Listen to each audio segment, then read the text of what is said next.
Halo, di sini dengan Nauri. Di sini gue akan membahas Remedial Empress atau dalam webtoonnya adalah The Second Merit bab 357, Tes Paternitas bab 2. Setelah delegasi Kekaisaran Barat kembali, kasus Grand Duke Lighting diumumkan, semua orang mulai membicarakannya.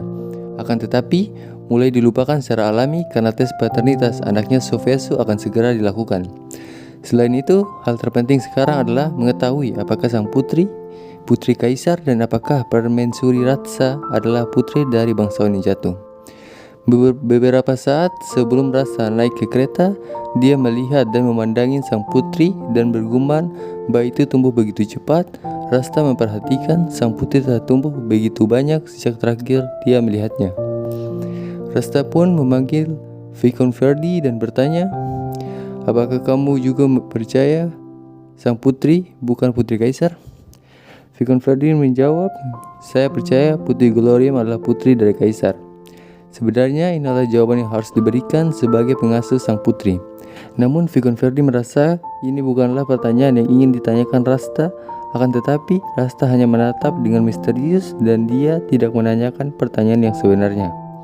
Sementara itu, dalam diri Ratsa merasakan bekas luka mendalam dikarenakan perubahan sikap Soviet dan pengkhianatan. Vicomte Verdi telah menyakitinya, dan pertanyaan sebenarnya mengapa Vicomte Verdi menyelamatkannya ketika pelayan bergegas ke arahnya dengan kursi untuk membunuhnya. Setiba di kuil, Ratsa turun dengan mengangkat bahunya. Dia sangat percaya diri.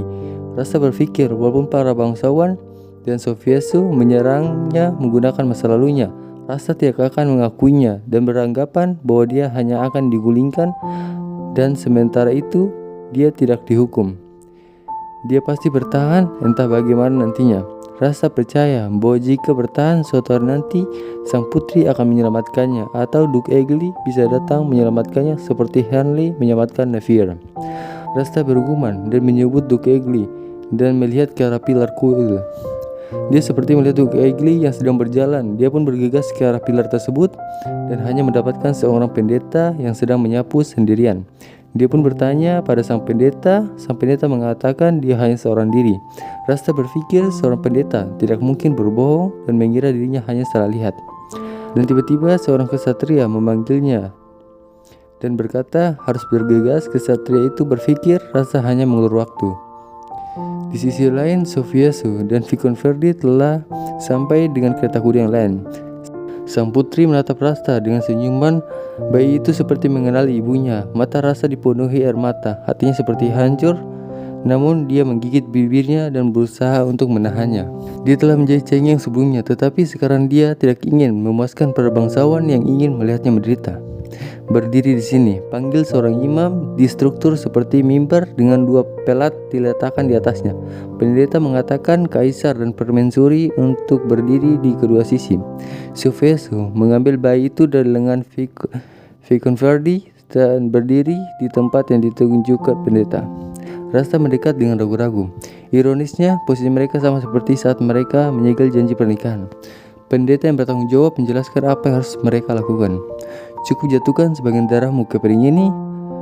Aku akan menahan sang putri." Satu piring sudah terisi dengan cairan bening dan yang lainnya kosong. Sofiesu menyerahkan sang putri kepada pendeta, menusuk ibu jarinya dengan belati dan menjatuhkan darahnya ke piring kosong. Ratsa tidak berani menusuk jarinya, jadi dia mengulurkan tangannya ke Sofiesu. Di tangan itu Ratsa masih memiliki luka saat dia sendiri membenturkannya ke lantai. Sofiesu ragu-ragu sejenak, tetapi dengan cepat meraih pergelangan tangan Ratsa. Dengan ringan menusuk ibu jarinya dan membuat darah menetes ke tangannya sendiri. Saat darah keduanya bercampur, imam menuangkan sebagian cairan bening dari piring lainnya ke piring darah. Kemudian dia dengan lembut menusuk ibu jari bayi itu dengan alat khusus. Sang putri menangis saat dia merasakan sakit. Saat darah mengalir dari jari sang putri, Sofiesu menguturkan keningnya. Tangisan bayi itu bergema mengerikan di kuil yang sunyi. Semua orang hadir menahan nafas saat mereka melihat pendeta menjatuhkan darah dari dalam alat khusus ke piring. Ketika darah ketiganya dicampur dengan cairan khusus, gelembung terbentuk. Jika putri adalah putri dari keduanya, darah campuran akan hilang sampai menghilang. Jika tidak, darah kental akan tetap ada.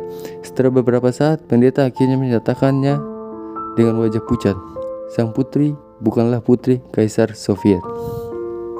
Oke, bab 357 dengan berjudul tes paternitas part 2 sampai di sini, dan kita akan melanjutkannya di bab 358.